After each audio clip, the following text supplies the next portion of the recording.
अंतरिक्ष में गई सास बहू। मम्मी, आप इतनी अच्छी एस्ट्रोनॉट हो, फिर ये अर्ली रिटायरमेंट क्यों? क्योंकि बचपन से मेरा बस एक ही सपना था, जिसके लिए मैंने लाइफ में बहुत कुछ खोया और छोड़ा। लेकिन अब इस अर्ली रिटायरमेंट के जरिए मैं बस तुम दोनों के साथ और पास रहकर बिना किसी हड़बड़ी के जिंदगी जीना चाहती हूँ।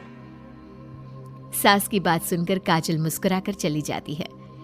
उसी शाम ऑफिस से घर वापस आकर अजय अपनी मम्मी के पास बैठता है।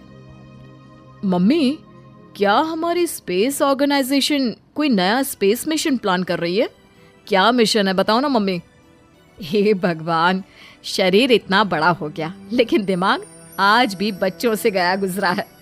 घर में आया नहीं कि सवाल शुरू। तो तुम जवाब दे दो ना। मैं क्या जवाब दूं? जैसे तुझे मेरे रिटायरमेंट के बारे में पता ही नहीं। इतने समय से तूने मुझे ऑफिस जाते हुए देखा क्या? फिर मुझे कैसे पता होगा? जा, तेरी पत्नी से पूछ, वो रोज ऑफिस जाती है। माँ की बात पर अजय आवाज लगाकर काजल को बुलाकर वही सवाल उससे भी पूछता है, पर काजल उसका कोई जवाब नहीं देती। और बोलो पत्नी से पूछने के लिए, मैडम जवाब ही नहीं दे रही।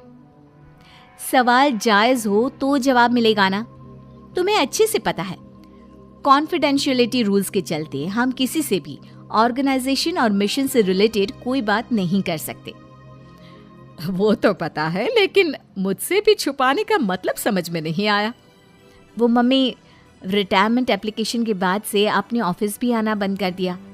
सबको लगा कि अब आप इंटरेस्टेड नहीं होगी, इसलिए इन्फॉर्म नहीं किया। क्या तुम भी इस मिशन का हिस्सा हो? मैं ही इस मिशन की लीड साइंटिस्ट हूँ। ये हमारा अब तक का सबसे बड़ा और इम्पोर्टेंट मिशन है। अगर ये सक्सेसफुल हो गया तो दुनिया में हमारे नाम के साथ मेरा प्रमोशन भी पक्का है। काजल की बात सुनकर दोनों माँ बेटे हैरान रह जाते हैं, लेकिन फिर सब साथ मिलकर सेलिब्रेट करते हैं। अब दिन बीतने लगते हैं। काजल स्पेस मिशन के चलते पहले से ज्यादा बिजी हो जाती है और देर तक ऑफिस में समय बिताने लगती है।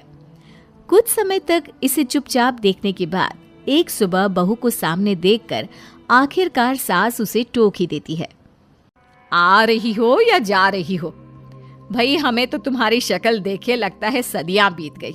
मैडम कब आती है कब जाती है कुछ पता ही नहीं चलता। अरे ऐसा कौन सा मिशन है जिसने सुबह रात घर परिवार सब भुला दिया? मिशन तो मैंने भी बहुत देखे हैं और गई भी हूँ, पर ऐसा हाल कभी नहीं हुआ। मम्मी, मैं आपकी चिंता और गुस्सा समझ सकती हूँ,